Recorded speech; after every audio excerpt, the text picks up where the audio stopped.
Doesn't even matter if we're lagging or not, because we're gonna check another memory bubble anyway. I hope I'm getting some sort of achievement out of getting all of these memory bubbles, because goddamn, this is annoying. The folklore team of the Intelligentsia Guild stationed on the planet has not replied, but your aircraft is running out of fuel. We must land now, the pilot announces through the communication channel. The dashboard shows your altitude has been increasing rapidly, dropping to a 3-digit figure. The view outside has changed from wispy clouds to the roof of exquisite houses, confirming that descent is taking place. Still no signals detected? Your captain sounds anxious. In your view, people from the guild are swindlers who hoodwink others under the guise of knowledge. You do not understand why the captain is so worried. Our frequency bands are locked, just like a week ago, the nerd speaks in his usual flat tone. Also, no heat emission of living organisms are detected in the residential area, or rather anywhere. In that case, you don't understand what this means. I'm saying all living organisms on the surface of the planet have evaporated. He adds while pushing his glasses upwards. The nerd's attitude always gets on your nerves, but you still can't help feeling incredulous at this. All living organisms on the planet have vanished? Is that even possible? Actually, it may be. After all, these humanoid fungi are pure believers of the bizarre fate. Perhaps their god has brought them all to another place. While being absorbed in your thoughts, you are jolted back to reality by a violent shudder from the bottom of the aircraft. It seems like you have landed. Now, you just need to look for the rascals from the guild. Then just get out of here. After picking up a ray gun, you hop out of the hatch after Captain. You and the rest of enter a building and exit again. The search lasts for a long time, but confusion is not answered. As the nerd puts it, all life activities on this planet have creepily come to an abrupt halt. Food left on plates hadn't rotten yet. Unattended fireplaces had set the building on fire, while it is later put out by rain. Pens down to the floor due to the gravity, and their ink stains the entire room. The only thing unaffected is the intricate coat of arms that constantly watches over everything created by the fungi civilization from every corner of the world. From both sides of the street, inside closets, on flags, on niches, it is everywhere. What? I swear, these are getting more and more confusing every time. Look, my game is less laggy than before. Told you it was going to eventually go away. Oh hey, the trotter is here again.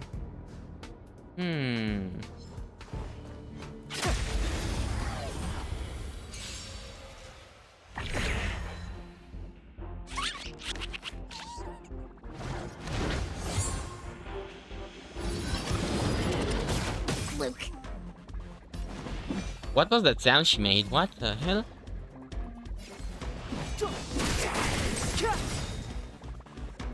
As easy as that.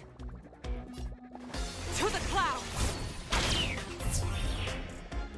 You have the worst luck running into me.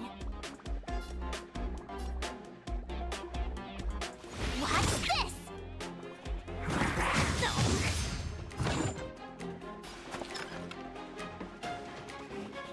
The truth of life and death, revealed in an instant. This sanctuary is but a vision. Oh.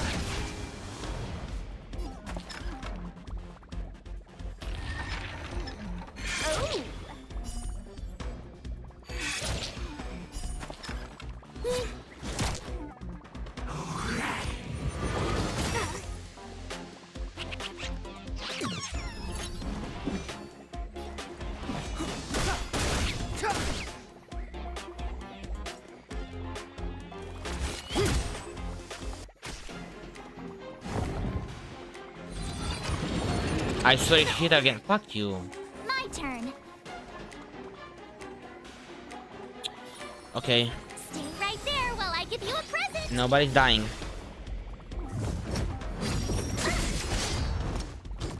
Try that again. That's a set.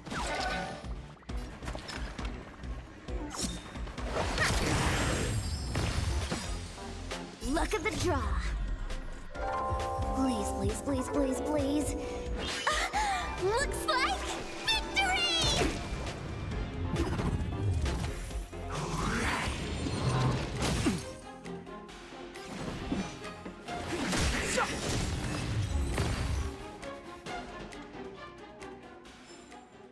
I'm glad we're all out safely.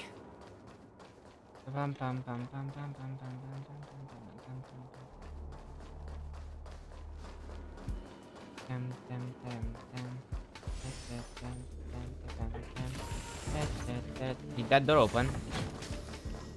I already went here. Searched the entire place.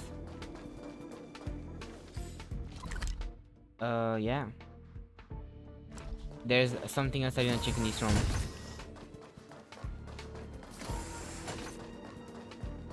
Oh, it's a puzzle.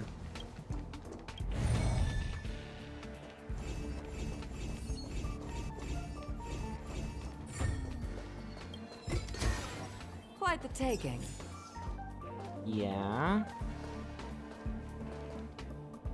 Done here.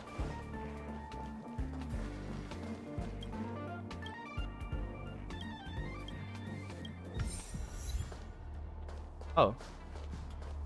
Maintenance. Sister Alex, can I ask you something? Lots of little robots have recently disconnected from the terminal. My checks say they were manually turned off. The security department tells me you went past that area. Did you see anything suspicious?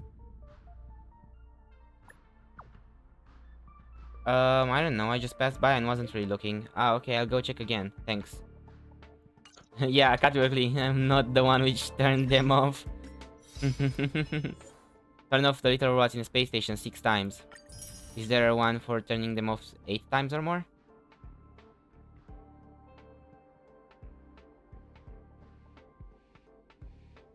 No? Okay.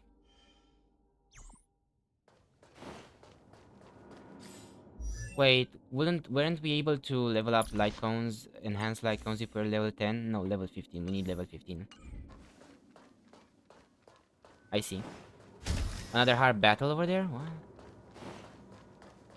There's a hard battle icon over there. Where? Up? Up. Yeah, it's up. How do we get up?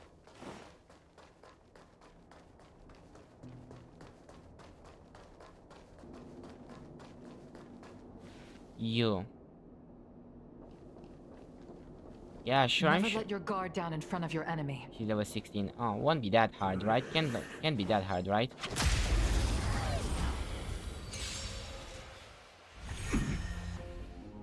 Move carefully.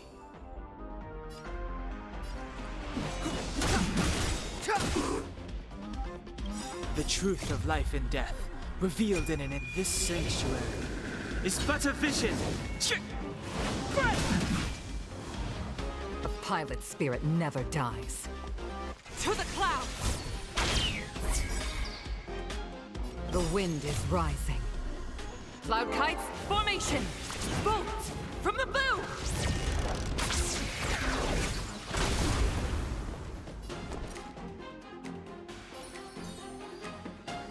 Stay right there while I give you a present.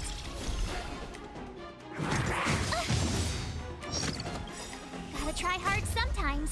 Check out this awesome move.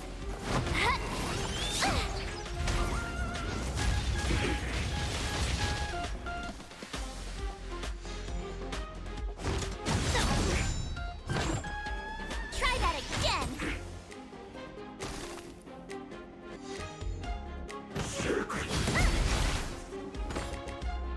You can't run. Uh-oh.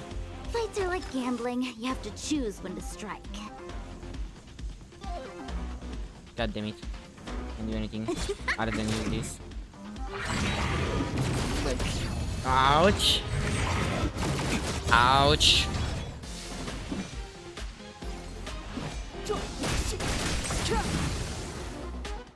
As easy as that. This is it. You have the worst luck running into me. With me out here, how can we lose?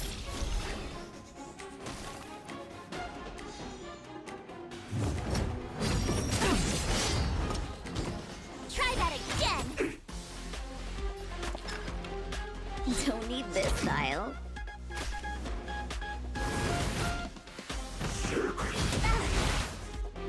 His damage is just too high, that's why we keep losing.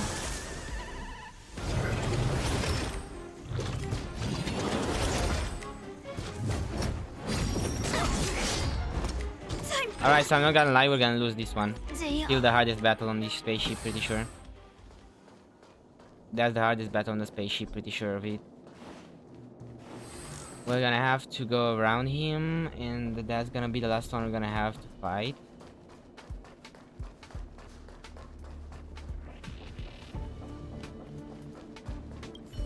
We can just completely ignore him. He won't notice us from this distance. You can move. Both of your hands are staked onto the ugly and massive portrait. Your body is hanging in midair, dragged towards the ground by gravity yet unable to fall. Below is a pile of firewood soaked in oil. The excruciating pain is numbing. You are accused of leading a rebellion and desecrating the god of beauty. Anne Duray will bestow their minds and senses upon us as a blessing. The man sitting on a high seat laughingly states, "Do you have any objection?" You spit, getting rid of the bloody broken teeth stuck in your throat. Annie Duray, you know very well where the name is derived from. It's Idrila, that hideous being. The people fanatically worship them and are grateful for their gifts, but do these people really believe there is absolute beauty in the world? How foolish! Nothing is perfect and you understand that better than anyone else. You think of Dr. Howl and how you used to sneak looks at his face. You reminisce about how at the field filled with dandelions after class, the quizzed you on when Jarilo-VI reached perigee every year. That will be when the satellite is close to Owenley. You forgot about the date and had no idea that Jarilo-VI was in fact closest to Owenley on that day, and the satellite's thermal radiation made your cheeks burn red. Meanwhile, Dr. Howe continued to tell you about the research of the Astral Ecology School. But you could not think of research. Instead, you listened to the sound produced when his skin brushed the fabric of his shirt and tried to compose a song with it. Later, you started observing the crease on his shirt formed by the shape of his muscular body. What am I reading? What am I reading? I'm so concentrated on pronouncing every single word correctly that I'm only getting snippets of what I'm reading, but I swear that they are the weirdest ass snippets in my entire world. Creases created on his clothes by his muscles? What the hell? You dared not speak while you carefully took in every detail about him. Falling in love with a genius made you feel even dumber. Your feelings for him lasted until the day Dr. Howell announced the love of his life. On that day, he vowed to spend the rest of his life tracing the past, present, and future of Annie Duray. Then, he disappeared and has not been heard from since. Since that day, everything you understand about beauty has turned to ashes. Flames rise from below and devour you in an instant. What did I just... Okay. Not trying anymore.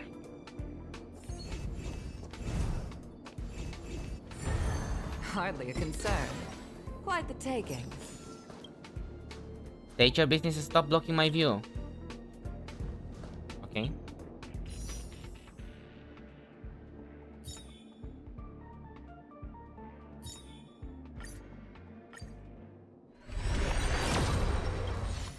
Three star.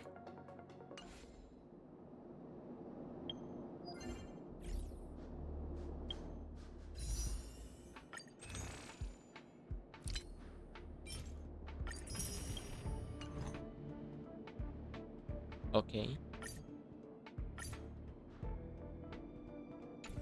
What? Oh, we're lacking one. What? Didn't I just buy one? Ooh, is there? What the hell? Okay, that happened. Didn't I just? I'm pretty sure I had 7 of them, and I exchanged embers for, yeah, you know what, okay, maybe I'm going insane indeed. Advanced level up material for traces. Your advanced level up material for traces. Okay, interesting.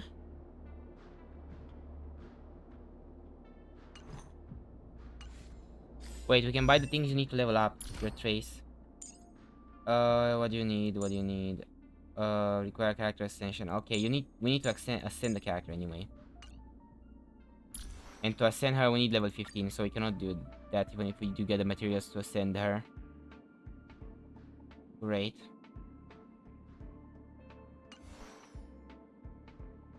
We need the higher adventurer level.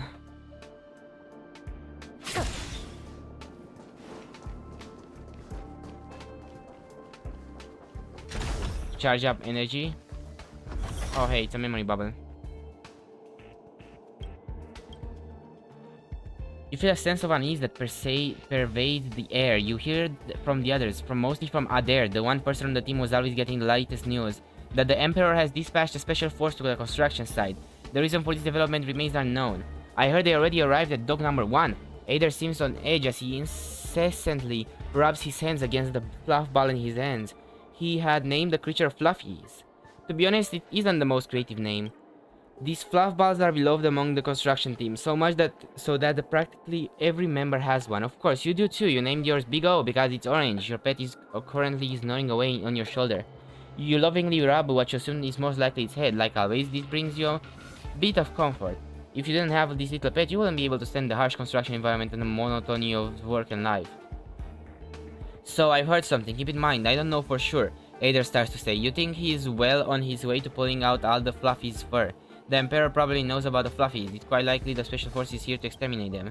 You can't even fathom it. Look how cute Big O is. Can anyone resist petting its delightful soft fur or listening to its satisfied purring? If you know about it, they are clearly docile creatures. Why exterminate them?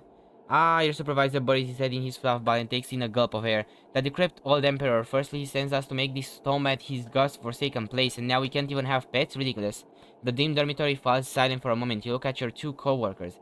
Then look out the window. You see the mechanical eye that remains suspended in the sky, creating a repressive atmosphere with its feeble light. You all sigh together as if on cue. Big O stirs in on your shoulder. It seems to have woken up, likely because of the hurried footsteps outside the door of your dormitory. They're here. Adair urges you all to move fast. His throat seems to tremble as he speaks. Hurry, hide them. Adair's words are abruptly cut off. Just as you start to hurry and want to turn around to see what happened to him, you faintly make out a giant hairy mouth dripping with blood in the darkness. Okay, so the furries were actually like some sort of monsters, which just seem cute at first, but are like some sort of predators. Like they look cute, but they actually just want to kill you or something of the sort. You know what I mean?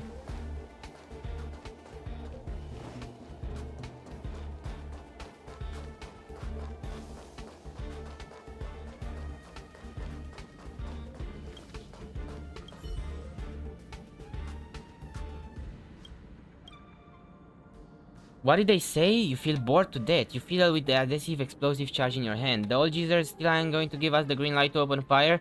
You pull out the pin on the explosive, only putting it back in a few seconds before the countdown ends. The newbie standing next to you seems like she isn't used to your dangerous antics. She appears to be somewhat terrified. That's right, Professor. They worry that the high temperature produced by the explosion will activate the virus, she gulps. You pout. Then why did they get us to come here? You originally wanted to scold them, but now you are at a loss for words. These scaredy cats. After a while, you angrily pick up the recorder next to you and read it.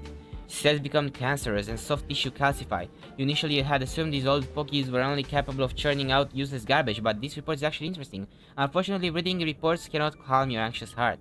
You sigh and lift your head. You look at the pallid ruins in the distance. Your analysis reveals that these twisted ruins, which look like bone spurs, have a history that goes back 400 Amber eras. Despite its age, it mysteriously appears as if brand new, just as how it would have looked 400 years ago. You are confounded by this enigma. You are a seasoned armed archaeologist. You long to unravel all historical mysteries. If they are holding you back from using your school's tradition, you should be blowing a hole into the surface of this bone spur and carrying off valuable artifacts. The fact they won't permit it makes you seethe with anger, but you choose to compromise. You recognize that their concerns are not groundless. You can pay for this with your life. You settle for doing these things the old way. You work to live, not live to work. You smack your lips in anticipation and start to plan your next steps. You don't get to think for long. A loud voice breaks your train of thought. Hey boss, we found something good. It's Rowan. But what he's saying? You've clearly told him to sit still and wait for further instructions. Oh no, you suddenly realize something. You want to stop him only to discover that you can't speak. Beyond the shadow of a doubt, you are experiencing the rapid petrification from inside out. Just like those familiar looking yet terrifying bone sculptures in front of you. Okay, so he's so there's apparently some sort of ancient like thingies somewhere in an area, and this guy was tasked with breaking them apart to take ancient artifacts from inside of them. But then he got a notification from his higher-ups telling him that he shouldn't do that because they discovered the fact that there's an ancient virus inside of those. An ancient virus which will petrify you from inside out if they enter inside of your body. So he actually thought, you know what, I don't want to die. I won't break these with dynamite. But then my guess is that he's little subordinate most probably, you know, just went ahead and did it for him. You know, exploded the area and left the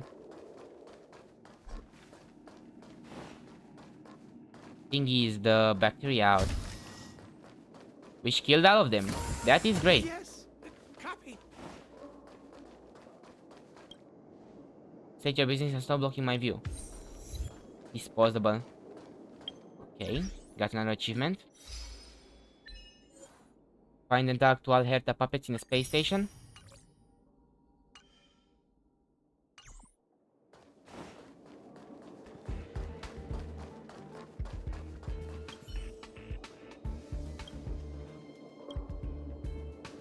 You're pretty sure Dr. Darville has gone crazy. You glance at her hunched, frail, and shrunken husk of a body. She silently stares at you through her terrifying thick lenses. These scientists never know how to read the air.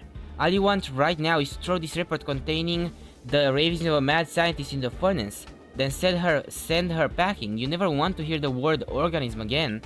This is fact. Someone, anybody, please help. Those dry, infuriating lips are trembling again. We live within the body of an enormous mammal located most likely in its intestines.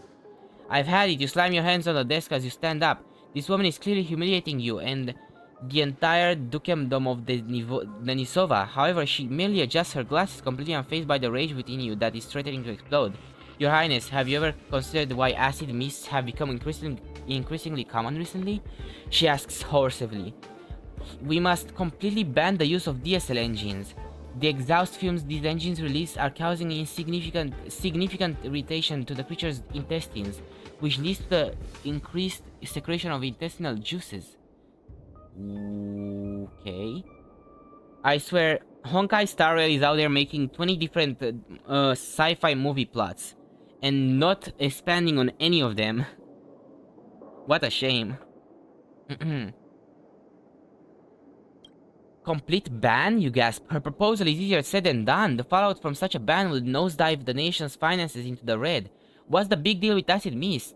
As long as the factories continue ahead to at full power and churn out more protective equipment. Ah, that gear will generate serious revenue. You can't help but feel pleased at this idea as a smile crosses your face. The doctor, however, seems to misread that smile. She seems to view it as you agreeing with her proposal and starts to talk again. There's also the earthquakes. She clears her throat. In the past month, Denisova has had 3 seismic events. This means that there is increasing activity within the host's intestines. Very mental activity. Time to end the conversation. You have no more interest in listening to her allusions to parasites and excrement.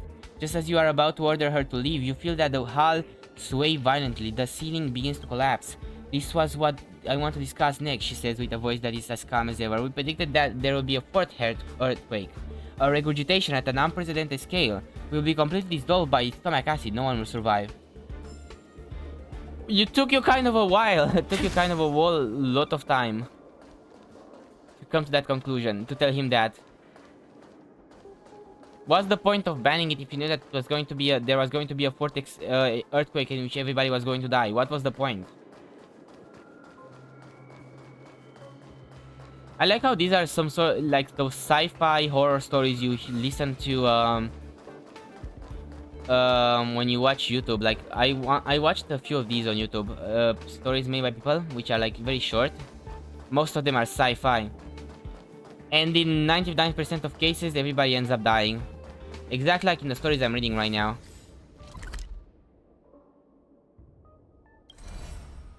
No storage zone. Let's see if there are any purple boxes around here. Another one. There are too many.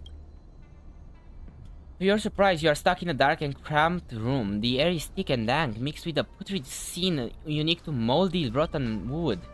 You want to turn around to exercise your tight joints, but you find yourself unable to move.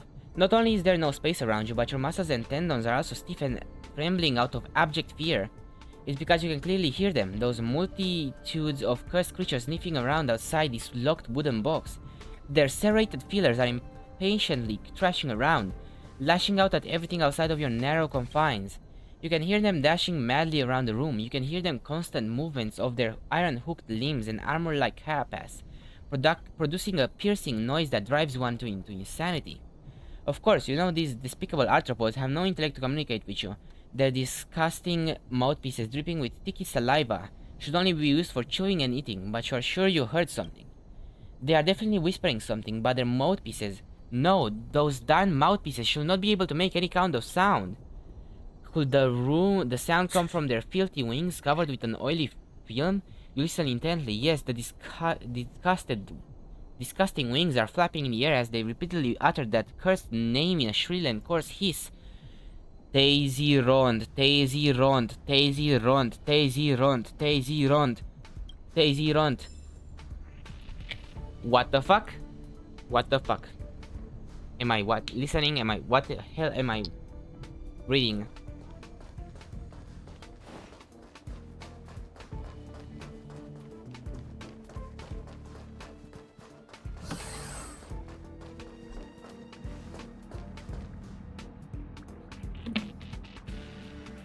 God damn it, I don't have it in me to read another one.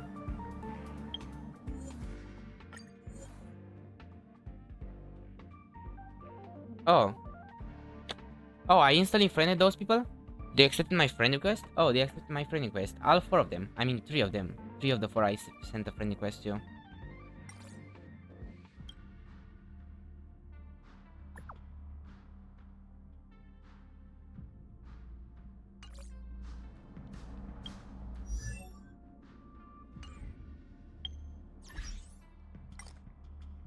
Let me change my profile.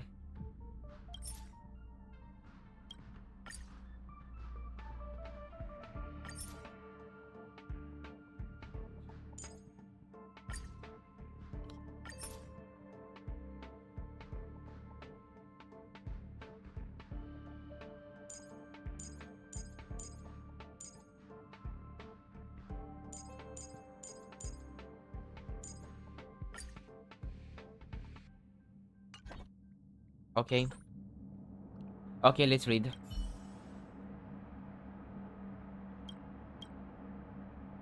Today should have been your lucky day, your department head. Whose face is always as long as the fiddle, just raise your IPC rating to P30. You share the news with your mother living in your faraway hometown, and her voice sounds excited on the other end of the communication device. You seem to hear her slimy body making a bubbling sound, a special physiological reaction of her body race in moments of happiness. You end the call and get on your brand new floating motorcycle. This baby costs 18 months of your salary. Although it is pricey, it can soothe the trauma you have suffered in your workplace. You think it is worth its price tag, but it doesn't do much to your pain today. Should you tell your mother the truth, that the traditional project department is in fact a place for people to retire in and has no future? With a whimper, you twist the throttle to the max and dash into the aerial interchange lane in the new Lodinium. You like joyriding along the interchange lane. From here, the city looks like the tiny flickering candlelight on a mineral birthday cake, easily blown out. The troubles you face at work fade away at that moment. The streets are deserted. You look up briefly at the news projected in the sky to find out that the latest happenings in this bustling city, the face of the co-prime minister appears on the screen. Fine, you grumble, deciding to focus on the road ahead. Yet it is too late. The instant you return to your attention from the clouds to the road, the engine of the floating motorcycle suddenly misfires and plummets into the ground out of your control. You just hope you won't land on Buckingham Avenue, or you would be fined an enormous amount. To your relief, there is only an old shopping street with a few pedestrians nearby, and your landing has hurt no one. Elderly couples that were happily chatting suffer a fright, but as soon as they realize you are nothing but a puddle of slime, they immediately clean their glasses in happiness again. I can't believe this, you bubble as you stare at your motorcycle reduced into a pile of burning wreckage, not knowing what to do. You have no idea how far you are from your condo. You can only look up at the sky and ask for advice from the stars. But you hear the stars in the sky saying even the poorest worker in the East New London can't help but feel proud of the wealth we jointly own with the IPC. What? I swear they're running out of stories to tell me, because they're getting weirder and weirder and making less and less sense and becoming more and more mundane. We went from a civilization which was living inside of a gigantic organism which was going to... my voice is giving up. I'm speaking way too much. I've been recording for the last 4 hours.